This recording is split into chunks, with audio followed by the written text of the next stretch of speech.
I don't know, it's a very paradoxical dialectic kind of thing you have to wrap your head around. So pretty much, let me just put it this way. To be a Ron Paul libertarian, you have to be like a communist, basically, right? You need some kind of common social basis and power in order to break up monopolies, break up big institutions, and reparcelize property in order so there can be just so-called real market or whatever. So when we think about, for example, private property, right? And of course, private property is like the center of everything. Like when it comes to uh, when we're talking about capitalism or anything else, right? It's what defines uh, the range of exchange, and the market and all that kind of stuff.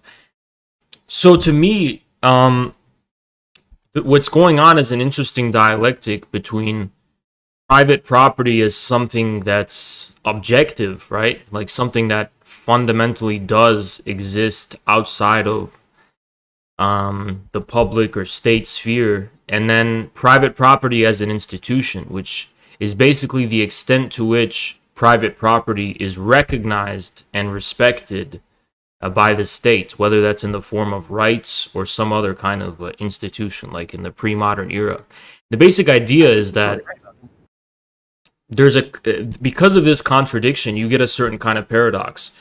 Private property is in a way like socialist or communistic, because private property gets to a point, and insofar as it's an explicit public institution, of becoming so intermingled with the political forms of its instantiation and recognition and so on, that, for example, the prevailing form of private property becomes sustained by formal or informal networks. It becomes sustained by connections with the government. It becomes entangled with politics, decision making.